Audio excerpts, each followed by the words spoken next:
EPI consistia então num programa de estimulação psicomotora, onde nós tínhamos,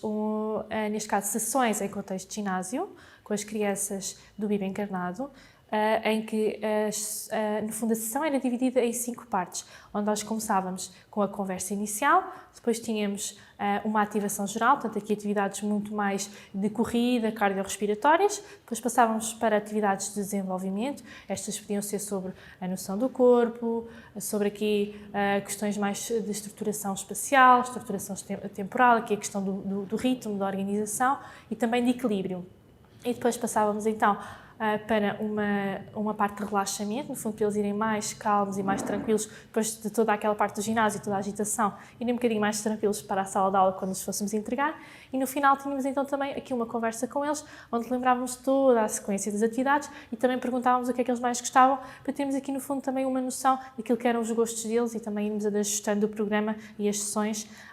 àquilo que é o interesse deles. E para os ajudar também aqui, na conversa inicial, a terem também o relembrar do que é que foi feito e de como é que correu a semana, todas as sessões tinham um tema.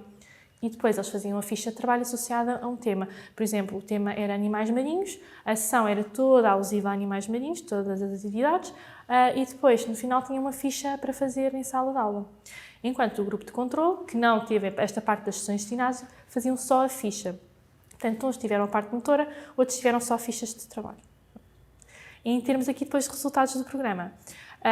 o grupo aqui experimental teve evoluções em todos os domínios, tirando a lateralidade, mas já estava ali muito próximo do limite da escala, portanto eles já eram muito bons, enquanto o grupo de controle teve só melhorias significativas na noção do corpo e na motricidade fina, áreas que também foram trabalhadas nas fichas. Este programa já foi implementado pelo segundo ano. E no primeiro ano nós já tínhamos notado essas evoluções, ainda mais próximo do que foi o final da pandemia, mas de um modo geral, e como eu não fiz só a avaliação destes grupos, avalio muitas crianças, elas todas apresentam atualmente uma limitação muito grande em termos do equilíbrio e da motricidade global, ou seja, têm dificuldade de saltar o pé coxinho, não conseguem saltar a pé juntos, porque hoje em dia não os vemos, por exemplo, com um jogo de macaca em giz no chão, a fazer esse tipo de atividades, e mesmo com bola, eles não conseguem tirar uma bola ao ar e perceber para onde é que a bola vai cair, ou medir aqui esta força numa atividade com bola. Então isto é uma forma generalizada e vem muito aqui mesmo pela questão de cada vez, e estava um estudo também no artigo, em que existe uma grande percentagem de crianças que hoje em dia não faz deslocações a pé, por exemplo, comparativamente aos pais, e estamos a falar só de um salto geracional.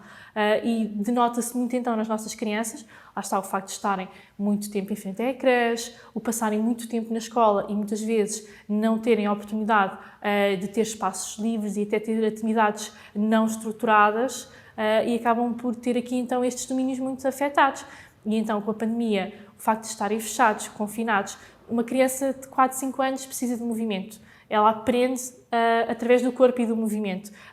e vai aprendendo consigo própria e com os outros. Ao ser retirado os modelos, porque não têm os colegas, estão confinados em casa, e ao não terem espaço para esse corpo se mexer e aprender aquilo que pode ser as potencialidades que esse corpo tem, acabam realmente por depois ter aqui uma atrofia em termos de desenvolvimento. E estes programas vêm ajudar nisso mesmo, porque ao serem estruturados, e não só no caso da psicomotricidade, mas mesmo programas de atividade física, estudos comprovam que melhoram depois estas competências motoras por terem estas atividades estruturadas que lhes dão a necessidade que aqueles corpinhos têm de movimento e que muitas vezes não têm, ou quando têm, são em espaços de recreio livres, onde também isso não é corrigido e não é, no fundo, controlado por alguém que os pode ajudar a apresentar um modelo correto de como fazer. No fundo, é mais aqui uma ferramenta extracurricular. O que acontecia, que nós fizemos, foi também um relatório de cada criança e daquilo que foram as evoluções e aquilo que era,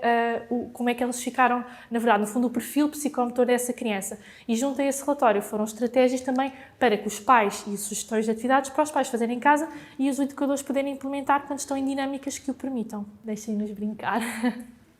No fundo é um bocadinho isto, é permitir que eles brinquem e dar-lhes aqui atividades e aproveitar, no fundo, com coisas simples, basta uma corda, basta um balão, só isto, mesmo controlado dentro da sala de aula, acaba por ser permitir às crianças também aqui desenvolverem umas competências que são muito importantes para elas e, no fundo, aqui atividade, ar livre, parques infantis, aproveitar esse ao máximo também os pais nos fins de semana com eles para poder aqui dar-lhes mais liberdade motora.